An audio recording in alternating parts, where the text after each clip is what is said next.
आज के इस वीडियो में हम बात करने वाले हैं थिन फिल्म इंटरफेरेंस के बारे में। पिछले वीडियो में हमने ब्रीफली डिस्कस किया था फ्रेस्नेल्स बाय प्रिज्म के बारे में। उसका हमने कंप्लीट डेरिवेशन किया था और साथ ही साथ हमने ये कंडीशंस भी देखी थी कि कहाँ पे उसमें कंस्ट्रक्टिव और इंटरफेरेंस और डिस्ट्रक्टिव इंटरफेरेंस हमें मिलेंगे, और फिर हमने फाइनली उसका फ्रिंज विड्थ कैलकुलेट किया था। तो वैसे ही हम इसमें फ्रेस्नेल्स बाय प्रिज्म का कंप्लीट स्टडी करेंगे, इसका हम डेरिवेशन भी करेंगे और साथ ही साथ इसकी सारी कंडीशंस भी निकालेंगे कि कहाँ पे आपको कंस्ट्रक्टिव और डिस्ट्रक्टिव इंटरफेरेंस मिलेगा। तो चलिए बात करते हैं अब Fresnel interference due to thin film.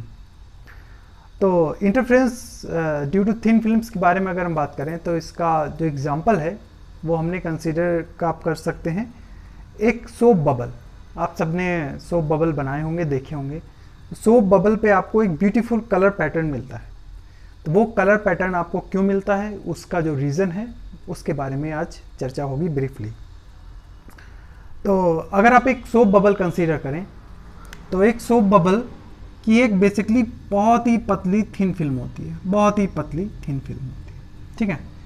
तो उस थिन फिल्म में जब एक वाइट लाइट आपकी गिरती है, या आप मोनोक्रोमेटिक लाइट भी ले सकते हैं, तो क्या होता है कि जब एक वाइट लाइट उस पर गिरती है तो उसका कुछ पोर्शन तो रिफ्लेक्ट हो जाता है और साथ ही साथ कुछ पोर्शन उस फिल्म में रिफ्रैक्ट हो जाता है। After refraction it again gets reflected and due to these two reflected rays a interference pattern occurs. अब यह इंटरफेरेंस पैटर्न जब अकर होगा तो आपको बहुत सारे कलर पैटर्न आपको उसमें देखने को मिलेंगे, बहुत सारे कलर पैटर्न मिलेंगे, क्योंकि वाइट लाइट में आपको पता है इसमें सारे कलर होते हैं। उन सारे कलर का आपस में कंस्ट्रक्टिव और डिस्ट्रक्टिव इंटरफेरेंस होता है और फिर फाइनली आपको सोप बबल एक कलरफुल पैटर्न में देखने को मिलता है। तो उसके बिहाइंड क्या फिजिक्स है उस पर आज हम डिस्कस करने वाले हैं। उसका कंप्लीट डेरिवेशन भी करेंगे, उसकी अलजेब्रा करेंगे और साथ ही साथ सारी कंडीशन इसमें हम निकालेंगे। तो चलिए शुरू करते हैं अपना ये लेक्चर, जिसमें हम बात करने वाले हैं interference due to thin film. तो ज़रूरी नहीं कि आप एक सोप बबल कंसीडर करें, आप को ये थिन फिल्म कोई भी मटेरियल ट्रांसपेरेंट मटेरियल होना चाहिए। थिन फिल्म बेसिकली है क्या, ये एक ट्रांसपेरेंट मटेरियल है जो कि दो ट्रांसपेरेंट मटेरियल के बीच सैंडविच हो, ठीक है। एक एग्जांपल आप इसका ऑयल भी ले सकते हैं। अगर आप वाटर पे एक ऑयल की लेयर आप एक ले कंसीडर करें, फैला दें बहुत पतली, तो वो ऑयल का जो लेयर है वो भी एक मीडियम थिन फिल्म मीडियम की तरह वर्क करेगा और उस पर आपको उसकी वजह से कंस्ट्रक्टिव और डिस्ट्रक्टिव इंटरफेरेंस मिलेंगे और वो कलरफुल पैटर्न आपको देखने को मिलेगा। तो एक रे डायग्राम बनाते हैं इसका। तो एक थिन फिल्म कंसीडर करते हैं। मान लीजिए मैं एक थिन फिल्म कंसीडर कर रहा हूँ, ये हमारी एक थिन फिल्म है, ये एक थिन फिल्म मैंने कंसीडर की, ओके। तो इस थिन फिल्म की थिकनेस मैं टी ले लेता हूँ, small T. The thickness of this is thin film is small T. साथ ही साथ इसका एक रिफ्रैक्टिव इंडेक्स होगा। एयर का रिफ्रैक्टिव इंडेक्स हम 1 कंसीडर करते हैं, हमें 1 पता है कि एयर का जो रिफ्रैक्टिव इंडेक्स है वो 1 है। इसका एक जनरल रिफ्रैक्टिव इंडेक्स हम म्यू ले लेते हैं।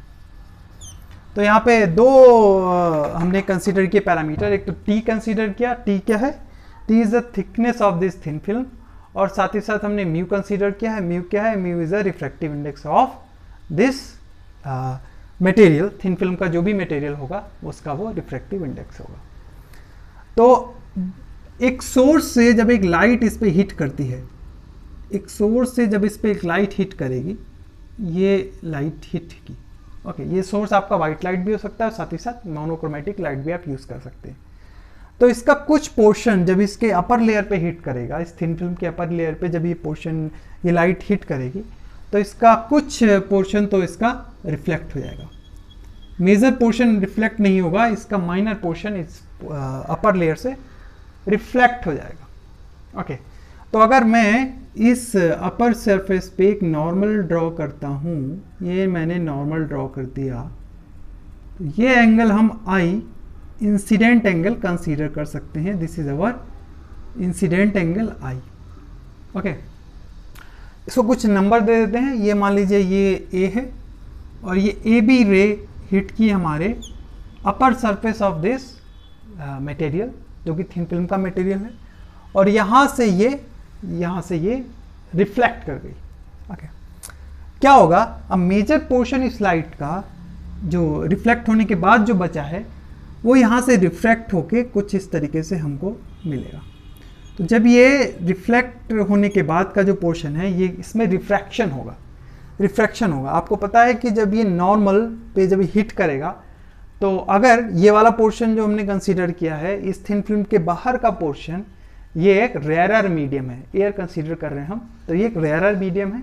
तो जब लाइट रे रेयरर से डेंसर की ओर जाएगी तो वो टुवर्ड्स द नॉर्मल बेंड हो जाती है, टुवर्ड्स द नॉर्मल बेंड हो जाएगी। और उसके बाद जब ये यहाँ पे हिट करेगी तो इसका जो मेजर पोर्शन है, अगर मैं यहाँ पे वापस से नॉर्मल ड्रॉ करूँ, दिस इज अवर नॉर्मल, तो इसका मेजर पोर्शन जो है वो यहाँ से बाहर हो जाएगा, ट्रांसमिट हो जाएगा। तो ये ट्रांसमिट होने के बाद ये अवे फ्रॉम द नॉर्मल, बाहर हमारी रे निकल गई। ओके, तो ए बी और इसको हम नंबर देते हैं सी। ए बी सी रे हमारी जो रिफ्लेक्ट होके निकल गई, और उसके बाद बी से ये हिट की, यहाँ पे मैं पॉइंट इसको डी डिनोट कर रहा हूँ, और डी से ये वापस जो है इसका मेजर पोर्शन रिफ्लेक्ट हो गया और एक माइनर पोर्शन यहाँ से ये रिफ्लेक्ट हो जाएगा। रिफ्लेक्ट होने के बाद ये जो पोर्शन है, अगर मैं वापस से यहाँ पे एक नॉर्मल ड्रॉ करूँ तो ये रिफ्रैक्ट होके बाहर की ओर हमारा निकल जाएगा, ये रे हमारी निकल गई। ओके, तो this is our A B C, this is our D, इसको मैं ई दे देता हूँ, और दिस इज अवर एफ, ये अब हमारी रे हो गई। ई एफ हमारी जो बाहर ट्रांसमिट हो गई, डी ई जो है वो हमारी मीडियम के अंदर ही ट्रेवल कर रही है।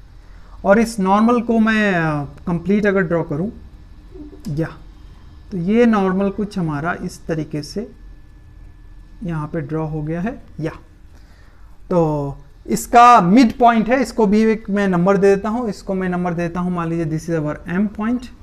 और ये जो रे हमारी रिफ्लेक्ट हुई इसको भी एक नंबर देता हूँ, that is our D G रे, जो हमारी यहाँ से ट्रांसमिट हुई, नॉट रिफ्लेक्ट, ट्रांसमिट हुई। तो ये कुछ फिनोमिना हुआ हमारा। आपको डायग्राम क्लियर हो गया होगा कि एक ये हमारा मीडियम है, थिन फिल्म का मीडियम, यहाँ से ए बी रे यहाँ पे हिट की, हिट करने के बाद ये रिफ्लेक्ट हो गई, रिफ्लेक्ट करने के बाद इसका मेजर पोर्शन रिफ्रैक्ट हुआ, रिफ्रैक्ट होने के बाद ये वापस ट्रांसमिट हो गया, जो कि हमारा अगेन एक रेयरर मीडियम है, rarer to denser to rarer. चलिए, तो ये कुछ ज्योमेट्री हमने यहाँ पे डिजाइन कर ली। तो अब एक्चुअल में जब हमारा ये जो सोर्सेज हैं, ये जो दो रे हैं बी सी और ई एफ, इनके बीच हमारा प्रॉपर इंटरफेरेंस पैटर्न फॉर्म होगा। अब ये जो बी सी रे हमारी जो रिफ्लेक्ट हुई और ई एफ रे जो हमारी रिफ्लेक्ट हुई है, इन दोनों के बीच एक पाथ डिफरेंस है। क्यों? क्योंकि ये वाली रे जो है वो बी डी से गई, फिर डी ई पे गई, देन यहाँ से ये बाहर गई, और ये वाली यहीं से रिफ्लेक्ट हो गई। तो ये वाला जो पाथ डिफरेंस है इन दोनों के बीच एक आकार होगा, जिसकी वजह से हमें कंस्ट्रक्टिव और डिस्ट्रक्टिव इंटरफेरेंस होंगे, और जिसकी वजह से डार्क और ब्राइट फ्रिंजेस हमें मिलेंगी। चलिए, तो हमारा जो इसका ऑब्जेक्ट ये है कि ये पाथ डिफरेंस अगर हम पता लगा लें किसी तरीके से अलजेब्रा मैथमेटिक्स करके कि ये पाथ डिफरेंस कितना है, तो फाइनली हम उस पाथ डिफरेंस से हम ये आइडिया लगा सकते हैं कि कहाँ पे हमको कंस्ट्रक्टिव और कहाँ पे हमको डिस्ट्रक्टिव फ्रिंजेस ऑब्टेन होंगे। ओके, तो ये पाथ डिफरेंस हमें कैलकुलेट करना है। तो इस पाथ डिफरेंस को कैलकुलेट करने के पहले हम ये देख लें कि ये पाथ डिफरेंस है कितना। तो इसके आइडिया लगाने के लिए हम ई से एक नॉर्मल ड्रॉ कर रहे हैं इस बी सी पे। तो अगर मैं एक नॉर्मल ड्रॉ करूँ ई से, तो वो कुछ नॉर्मल ये होगा हमारा, दिस इज अवर नॉर्मल, ये 90 डिग्री फॉर्म कर रहा है, ये भी हमारा 90 डिग्री है, ये भी 90 डिग्री, तो ये 90 डिग्री हमारा फॉर्म कर रहा है। तो इसको भी मैं एक नाम दे देता हूं, इसको मान लीजिए मैं दे देता हूं this is our H. So E H is normal on B C, so E H is normal on B C. चलिए, ये बात हमारी क्लियर हो गई। तो अब जो पाथ डिफरेंस है उसको मान लीजिए मैं डेल्टा से डिनोट कर रहा हूं, delta is our path difference. ये कितना होगा, तो देखें, delta is a path difference that is B D plus D E minus of this B H. Okay, फिर से मैं बता रहा हूं, B D plus D E minus of this B H. So this path difference, this is equal to B D plus D E minus of this BH। इतना path difference इन दोनों race के बीच होगा जो कि BC और EF है। Okay, तो EH is perpendicular to BC, so we can say that from here HC is parallel to EF, so which implies that HC is parallel to EF. Okay, so we can say that this path difference is BD plus DE minus BH. अच्छा, एक और बात इसमें miss हो रहा है, वो ये मिस हो रहा है कि ये जो रे BD प्लस DE है, ये तो एक मीडियम में ट्रेवल कर रहा है ना, और उस मीडियम का हमने रिफ्रैक्टिव इंडेक्स कितना कंसिडर किया है, म्यू। तो हम यहाँ पे एक म्यू से मल्टीप्लाई करेंगे, तब हमारा ये करेक्ट एक्सप्रेशन बनेगा, that is mu multiplied with BD plus DE minus BH यानी एयर जो कंसिडर किया है उसका हम रिफ्रैक्टिव इंडेक्स 1 कंसिडर करते हैं। तो ये हमारी इक्वेशन बन गई, यानी mu BD plus DE minus BH is our the path difference. ये पाथ डिफरेंस हमारा है डेल्टा। ओके, तो ये पाथ डिफरेंस अब हमको कैलकुलेट करना है। अच्छा, इसमें हम ये चाहते हैं कि जो हमारा पाथ डिफरेंस है ये केवल 3 पैरामीटर्स में आए, T, म्यू और angle of refraction. Angle of refraction क्या है, ये वाला एंगल हमारा R is our angle of refraction, this is our R which is angle of refraction. तो इन 3 पैरामीटर्स में हम ये चाहते हैं कि हमारा एक्सप्रेशन हो, ताकि हम सूटेबल तरीके से किसी भी लाइट की बेसिकली वेवलेंथ निकाल सकें, या हम इस रिफ्रैक्टिव जो हमारा मीडियम है थिन फिल्म का, उसकी थिकनेस कैलकुलेट कर सकें। ये कितना ब्यूटीफुल इसका एक्सप्लेनेशन है कि आप सोप बबल की थिकनेस निकाल सकते हैं by doing this kind of physics और मैथमेटिक्स। चलिए, तो यहाँ तक तो ये ज्योमेट्री और फिजिक्स के बारे में बात हो गई। अब जो रिमेनिंग पार्ट बचता है वो अलजेब्रा का बचता है, यानी अब हमें अलजेब्रा लगानी होगी, क्योंकि हम ये BD, DE और BH 3 अननोन हमारे जो पार्ट हैं BD और DE और BH, इसको हमें निकालना होगा। एक एक करके हम तीनों को निकालेंगे, इस एक्सप्रेशन में सेट करेंगे और हमारा पाथ डिफरेंस निकल आएगा। तो चलिए चलते हैं। सबसे पहले हम ये वाला पार्ट कैलकुलेट करते हैं, मीडियम के अंदर वाला पार्ट, यानी मीडियम के अंदर वाला पार्ट है तो हमको इस ट्रायंगल को देखना होगा। तो इस ट्रायंगल को देखते हैं हम।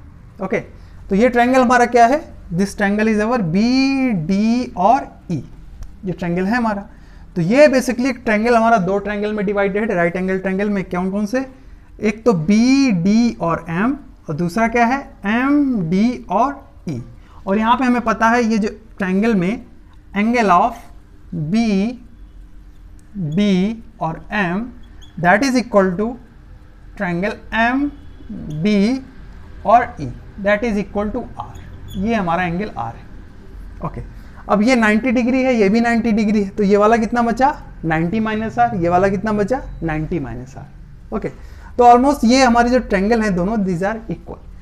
तो यहाँ से हम कह सकते हैं कि this BD is equal to DE. So from here we can say that this BD is equal to DE. Okay, तो जब ये BD और DE इक्वल हैं तो इसको क्यों ना हम लिख देते हैं 2BD, mu BD plus DE is equal to 2BD। तो हमारी इक्वेशन से एक तो गायब हो गया, DE गायब हो गया, हमारा BD बचा। चलिए, म्यू DE। अब हमें BD कैलकुलेट कर लें तो हमारा ये वाला पार्ट तो ऑलमोस्ट हो जाएगा। तो चलिए BD कैलकुलेट करते हैं। BD कैसे कैलकुलेट कर सकते हैं, तो इसके लिए हम बस एक राइट ट्रायंगल अपना पकड़ लें, दैट इज BD, और ये M वाला ट्रायंगल हम कंसीडर करेंगे, जिससे हम अपना BD कैलकुलेट कर सकें।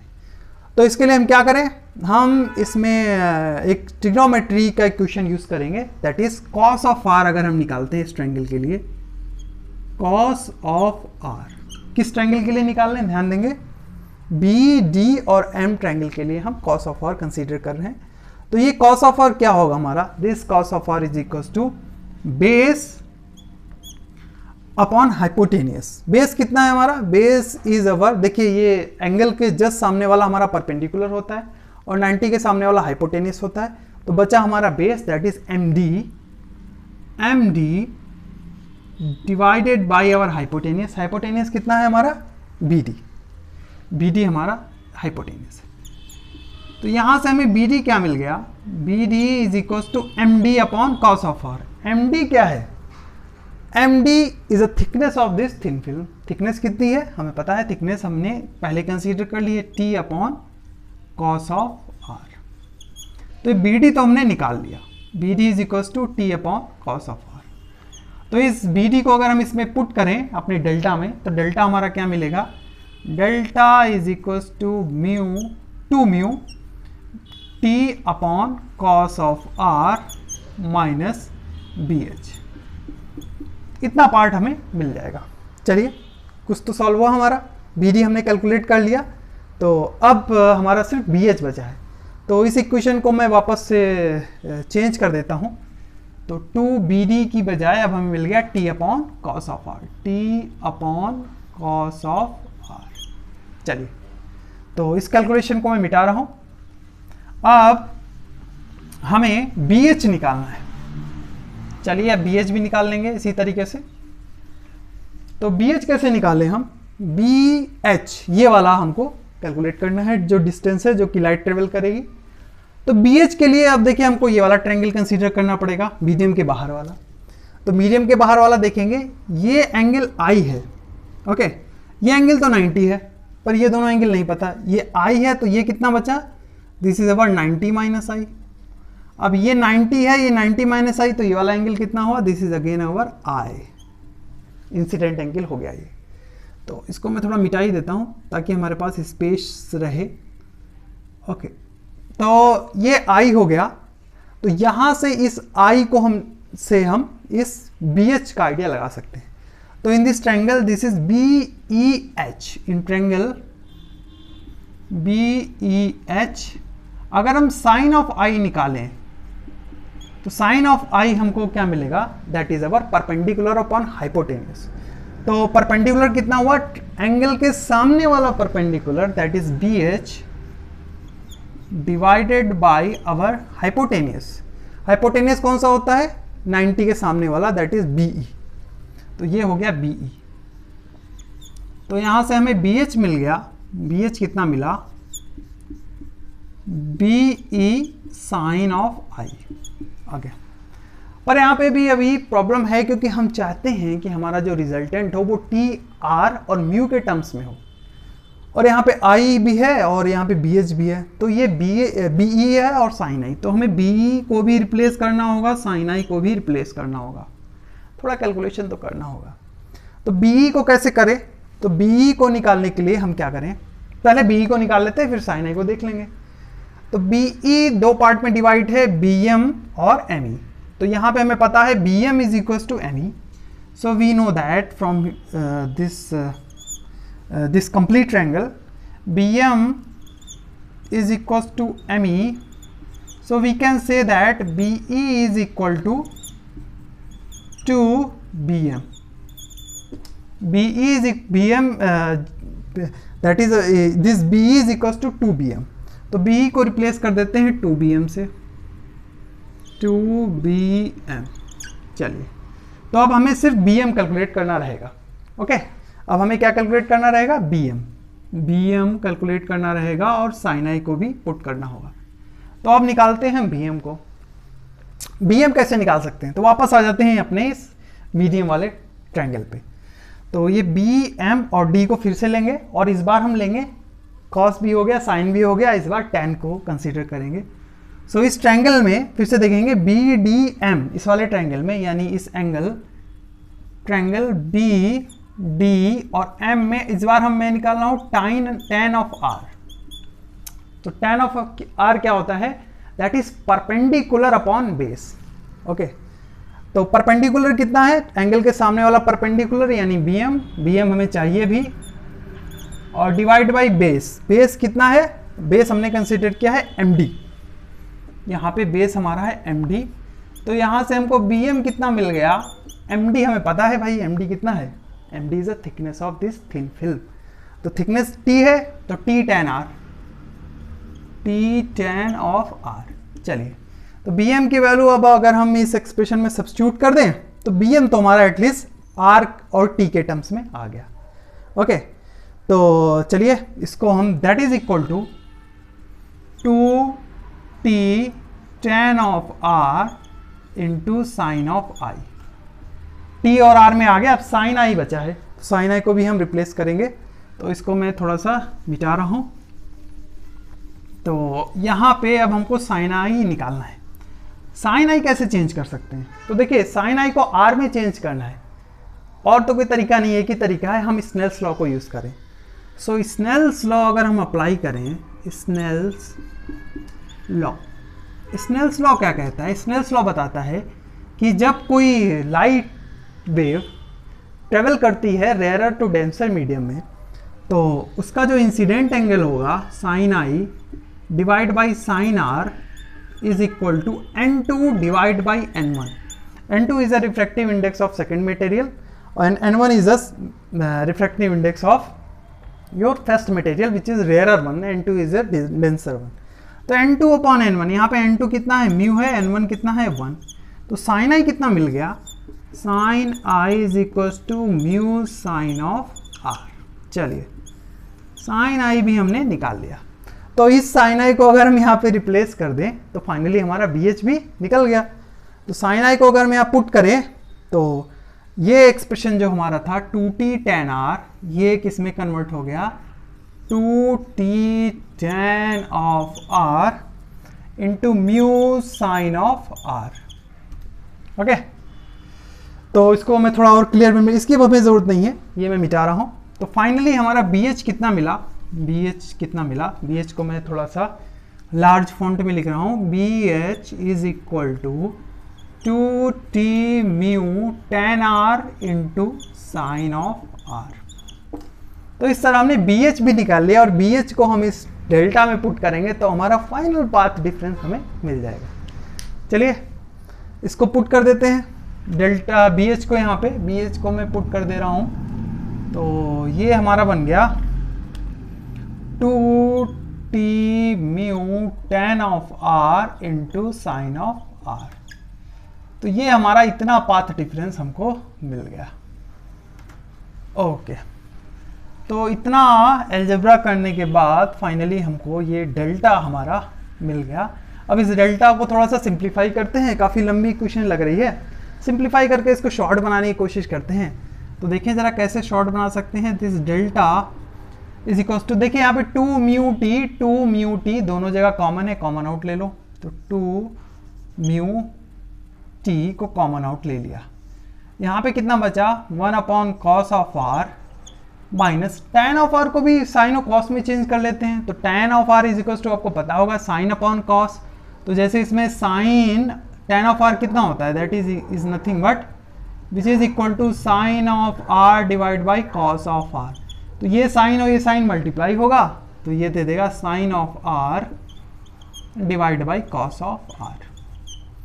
तो इस कॉस ऑफ r को क्यों ना कॉमन आउट ले लें। तो इसको ले लिया कॉमन आउट। तो 2 mu T divide by cos of r bracket में 1 minus sine of sine square r। चलिए ओके, तो 1 माइनस साइन स्क्वायर r। अब यहाँ पे लगाएंगे trigonometric identity which says that sine square theta plus cos square theta is equal to 1। So 1 minus sine square r is nothing but it's a cos square r। Okay, तो मैं यहीं पे change कर दे रहा हूँ। This is our nothing but it's our cos square of r। तो ये कॉस से कॉस कैंसिल आउट हो जाएगा। The net path difference, net means ये वाला नेट जो भी कैलकुलेशन कर रहे हैं, अभी एक और हमें इसमें चेंज करना होगा। So this path difference is equal to 2 mu T cos of r। Okay, तो ये पाथ डिफरेंस हमको मिल गया इस ज्योमेट्री के through, that is delta is equal to 2 mu T cos of r। Okay, पर एक पॉइंट अभी मुझे और डिस्कस करना होगा, तब हमें एक्चुअल में टोटल पाथ डिफरेंस मिलेगा। वो क्या है कि जब लाइट ए बी इस अपर सरफेस पे हिट करेगी तो इसमें पाई का फेज डिफरेंस आ जाएगा। मीन्स पाई का फेज डिफरेंस यहाँ पे अकर होगा जब ये लाइट रे यहाँ पे हिट करेगी। यहाँ पे कोई फेज डिफरेंस नहीं अकर होगा, यहाँ पे एक पाई का फेज डिफरेंस अकर होगा। तो ये पाई का फेज डिफरेंस अगर अकर होता है तो पाथ डिफरेंस कितना हमें मिलेगा? तो पिछले वीडियोस में हमने डिस्कस किया है, that is 2 pi by lambda path difference is equal two phase difference. Phase difference कितना हो रहा है, पाई का हो रहा है, तो 2 pi by lambda of this path difference p is equal to pi. तो यहाँ से हमें पाथ डिफरेंस लैम्डा बाई 2, एक एक्स्ट्रा पाथ डिफरेंस भी हमें मिलेगा। ओके, इस वाली रे के लिए जब ए बी इस पे हिट करके रिफ्लेक्ट करेगी, तो ये वाला पोर्शन भी हमें इसमें से, इस वाले में से माइनस लैम्डा बाई, यहाँ पे नहीं लिखते हैं, इसको अलग लिखते हैं। तो that is total path difference is equal to 2 mu T cos of R minus lambda by 2। This is our total path difference which is nothing but lambda delta minus lambda by 2। तो ये हमने इतना path difference calculate कर दिया। Okay, तो जब ये path difference calculate कर लिया हमने, तो इस पाथ डिफरेंस को, एक्चुअली है तो ये इंटरफेरेंस ही ना, तो इंटरफेरेंस की अब यहाँ पे कंडीशन लगाएंगे, जिसका मैंने डिस्कशन पहले किया हुआ है कंस्ट्रक्टिव और डिस्ट्रक्टिव इंटरफेरेंस वाले वीडियो में, कि ये पाथ डिफरेंस कब कंस्ट्रक्टिव होगा और कब डिस्ट्रक्टिव होगा। तो अब इसी पे आगे डिस्कशन होगा, इससे हमें आइडिया लग जाएगा कहाँ पे हमको ब्राइट और कहाँ पे हमको डार्क फ्रिंज मिलेंगी। ओके, तो अब मेरे ख्याल से इस डायग्राम का जो ऑब्जेक्टिव था वो कंप्लीट हो गया, तो मैं इस डायग्राम को मिटा सकता हूँ। तो इस डायग्राम को मिटाने के बाद अब जो हमारा नेक्स्ट टारगेट है वो ये है कि इस पॉइंट को, वो लोकेशन फाइंड करना जहाँ पे हमारा पाथ डिफरेंस जो है, जो कंस्ट्रक्टिव इंटरफेरेंस अकर होगा और कहाँ पे हमको डिस्ट्रक्टिव इंटरफेरेंस अकर होगा। तो कंस्ट्रक्टिव इंटरफेरेंस जहाँ पे अकर होगा वहाँ पे हमको ब्राइट फ्रिंज मिलेगी, और जहाँ पे डिस्ट्रक्टिव इंटरफेरेंस अकर होगा वहाँ पे हमको डार्क फ्रिंज मिलेगी। तो first that is our bright fringe. Bright fringe, bright fringe की कंडीशन क्या है कि ये जो पाथ डिफरेंस है वो कितना होना चाहिए, एल लैम्डा होना चाहिए। So this total path difference, that is delta t, is equal to 2 mu t cos of r minus lambda by 2 is equal to n lambda। Condition किसकी है, ब्राइट फ्रिंज की और कंस्ट्रक्टिव इंटरफेरेंस की। Okay, और यहाँ पे n कहाँ से चल रहा है, n is the order of fringe which goes from 0, 1, 2, 3 up to जहाँ तक आप इसको कंसीडर कर रहे हैं। ओके, तो यहाँ से देखिए जो हमारा पाथ डिफरेंस है 2 mu T cos of R is equal to N lambda minus lambda by 2, और ये कितना देगा हमें, that will give us 2n lambda minus lambda divide by 2। तो यहाँ से लैम्डा कॉमन आउट ले लें, तो 2 mu T cos of R which is delta which is equal to n 2n minus 1 lambda by 2. This is our condition for constructive or bright fringe. This is the condition for constructive or bright fringe. इसको मैं लिखा रहने दे रहा हूँ, ये हमारे काम आ रहा है ना, total path difference. So that is 2 mu t cos r is equals to delta is equals to twice n minus 1 lambda by 2. This is our condition for our bright fringe के लिए हमें ये कंडीशन मिल गई, bright fringe यहाँ पे हमको मिलेगी। Okay, मतलब यहाँ पे आपको जहाँ पे जो वेव्स हैं वो कंस्ट्रक्टिव इंटरफेरेंस करके आपको एक प्रॉपर एक लाइट मिलेगी। अगर वाइट लाइट कंसीडर करें तो यहाँ पे कलरफुल लाइट आपको इन पोजीशन पे मिलेगी, यानी 0 पे फिर जो सेंट्रल ब्राइट मिलेगा, फिर 1 पे मिलेगा फर्स्ट ब्राइट, फिर 2 पे मिलेगा सेकेंड ब्राइट, इस तरीके से आगे बढ़ता चला जाएगा। अब बात करते हैं डार्क फ्रिंज के बारे में। डार्क फ्रिंज के बारे में, तो डार्क फ्रिंज का कंडीशन क्या है, डार्क फ्रिंज पढ़ा होगा आपने पहले पुरानी वीडियोस में देख के। डार्क फ्रिंज का जो वैल्यू है वो हम कंसीडर करते हैं बेसिकली, या that is twice n minus 1 lambda by 2। अगर इतना पाथ डिफरेंस है twice n minus 1 lambda by 2 के, that is here n is equals to 1, 2, 3। अच्छा, कुछ बुक्स में आपको ये twice n plus 1 lambda by 2 भी मिलेगा, तो वहाँ पे n की वैल्यू 0 से कंसीडर करेंगे, यानी पहला जो ब्राइट मिलेगा वो डार्क मिलेगा वो lambda by 2 पे मिलेगा पाथ डिफरेंस पे। तो यहाँ से ज़रा कैलकुलेशन करते हैं, तो ये देगा 2n lambda by 2 minus lambda by 2, और यहाँ पे कितना है 2 mu T cos of r minus lambda by 2। Okay, तो इस लैम्डा बाई 2 और लैम्डा बाई 2 का टर्म हमारा कैंसिल आउट हो सकता है, यहाँ से ये लैम्डा बाई 2 और लैम्डा बाई 2 कैंसिल आउट हो जाएगा। तो अब इसकी हमें ज़रूरत नहीं है, इसको हम मिटा सकते हैं। तो यहाँ से हमें मिला 2 mu T cos r is equal to 2n lambda by 2, ये 2 से 2 कैंसिल आउट हो जाएगा। तो रिमेनिंग पार्ट जो हमारा यहाँ पे बच रहा है that is 2 mu T cos of r is equals to n lambda. This is the condition for dark fringe where n goes from 1, 2, 3. Okay, यहाँ पे क्या मिलेगी हमको? यहाँ पे मिलेंगी सारी की सारी dark fringes, dark fringes. Okay, तो यहाँ पे हमने डार्क फ्रिंजेस को कैलकुलेट कर लिया।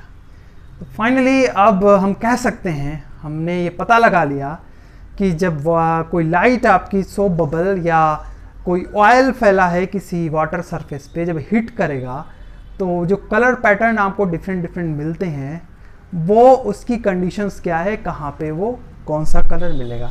तो देखिए, अगर सेंटर की बारे में बात करें तो सेंटर पे जो लाइट है वो इंटरफेयरिंग करेंगी आपकी लाइट, क्योंकि वाइट लाइट आप कंसीडर कर रहे हो तो इसका मतलब है कि आप उसमें सारी वेवलेंथ कंसीडर कर रहे हो, जिसमें आपका आ जाता है 400 नैनोमीटर से 700 नैनोमीटर का, यानी वायलेट टू रेड के बीच का वेरिएशन रहेगा। तो सेंटर पे तो हमें एक वाइट स्पॉट ही मिलेगा, पर उसके बाद की जो वेवलेंथ हम कंसीडर करें वो वायलेट लाइट की अगर हम कंसीडर करते हैं वो कंस्ट्रक्टिव इंटरफेयर करेंगी और उसके बाद हमको एक वायलेट लाइट मिलेगी। और जो लास्ट मिलेगी जिसकी वेवलेंथ सबसे ज़्यादा है, वो वेवलेंथ सबसे ज़्यादा किसकी है? रेड लाइट की वेवलेंथ हम कंसीडर करते हैं सबसे ज़्यादा है। तो लास्ट जो आपको जो कंस्ट्रक्टिव इंटरफेरेंस वो रेड लाइट का मिलेगा, उसके बीच आपको कलर्स का violet then blue then green इस तरीके का आपको वेरिएशंस लाइट का मिलेगा और एक प्रॉपर बढ़िया सा एक पैटर्न आपको 100 बबल पे देखने को मिलेगा। तो मेरे ख्याल से इस थिन फिल्म के बारे में जितनी भी इम्पोर्टेंट बातें थी वो मैंने इस वीडियो में डिस्कस कर ली है। तो इस वीडियो से रिगार्डिंग कोई भी क्वेरी हो उसको ज़रूर बताएं कमेंट बॉक्स में। और फिर इस थिन फिल्म इंटरफेरेंस का एक बहुत ही बढ़िया एक और एग्जांपल है जो कि न्यूटन ने जिसकी स्टडी की थी, जो कि है न्यूटन्स रिंग के बारे में। तो अगला वीडियो इस सीरीज़ में हम न्यूटन्स रिंग लाएंगे जिसमें हम ब्रीफली इसकी डिस्कशन करेंगे, उसका कंप्लीट स्टडी करेंगे। इस वीडियो में इतना ही रखेंगे। इस वीडियो से मिलते हैं फिर अगले वीडियो में, तब तक के लिए थैंक यू।